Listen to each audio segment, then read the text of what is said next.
Shalom saudaraku yang terkasih dalam Tuhan kita Yesus Kristus.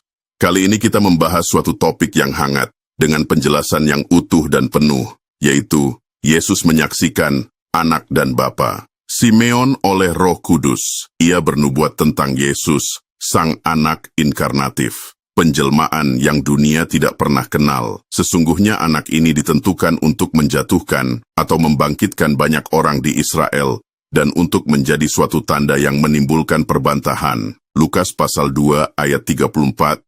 Anak ini ditentukan untuk menjadi suatu tanda yang menimbulkan perbantahan. Lukas pasal 2 ayat 4. Yesus, sang anak inkarnatif, penjelmaan menjadi tanda sumber perbantahan dunia. Ternyata nubuat Simeon tersebut benar 100%. Sejak kelahirannya hingga saat ini, tiada henti-henti. Apa pasal? Karena ID sang anak itu sendiri.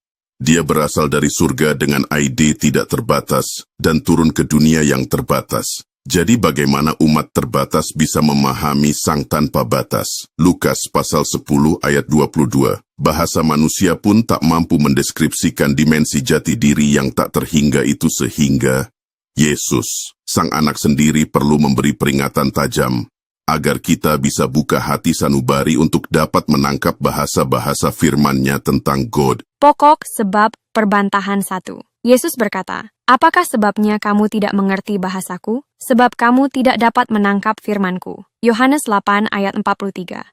Pokok sebab perbantahan 2. Yesus berkata, "Tak ada makhluk yang tahu Bapa dan Anak. Keberadaan dan relasinya hanya God yang tahu God." Baca Lukas pasal 10 ayat 22. Tidak ada yang tahu siapakah anak selain Bapa. Tidak ada yang tahu siapakah Bapa selain anak. Arti bahasanya Yesus adalah anak dan Bapa sama-sama God.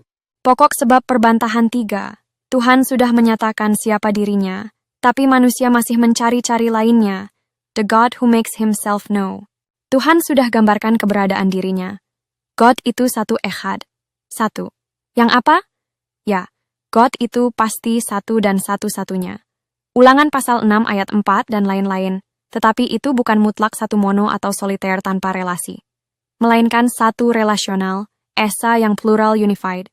1. Nama Elohim, itu adalah kata tunggal yang plural. 2. God sebut dirinya, kita, tunggal yang plural atau relasional. 3. Kata aslinya Echad bukan Yahid, satu mono mutlak awas. Alkitab tak pernah mengenakan kata Yahid untuk God. 4. Satu God yang unified plural dan relasional itulah Echad yang diperkenalkan istilahnya oleh God sendiri. Khususnya di Kejadian pasal 2 ayat 24. Seorang laki-laki akan bersatu dengan istrinya, sehingga keduanya menjadi satu echad daging. Semua pihak percaya bahwa Bapa itu satu. Tapi Yesus mengkoreksi hakikat satunya. Kata ahli Taurat yang lupa akan Lukas pasal 10 ayat 22. Kami tidak dilahirkan dari zina, Bapa kami satu mutlak, yaitu God. Yohanes 8 ayat 41. Tapi kata korektif Yesus, I and the Father are one. Yohanes 10 ayat 30. Being one unified one. Si Badu, si Anu, si Ani berkata, Yesus itu bukan Tuhan atau God sejati. Tetapi utusan-utusan resmi dari Tuhan justru menyatakan, Yesus itu Tuhan atau God sejati. Lihat list gamblang sebagai berikut ini. Nabi Yesaya menyebut dia Tuhan atau God. Yesaya 7 ayat 14 dan 9 ayat 5. Nabi Yeremia menamakan dia Tuhan atau God. Yeremia 23 ayat 5 sampai 6. Rasul Matius menyebut dia Tuhan atau God Immanuel. Matius 1 ayat 23. Yesus sebut dirinya God atau I am. Yohanes 8 ayat 58 sampai 59.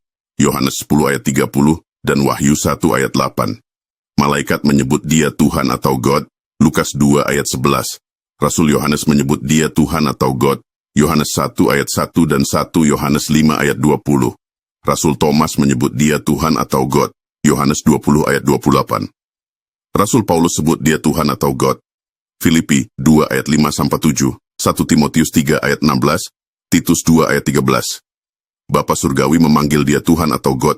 Ibrani 1 ayat 8 sampai 10. Refleksi secara pribadi. Jadi masihkah percaya apa kata si Badu, si Anu dan si Ani? Seharusnya kita lebih percaya kepada utusan-utusan Tuhan yang resmi dan apa yang dikatakannya tentang dirinya di dalam kitab suci.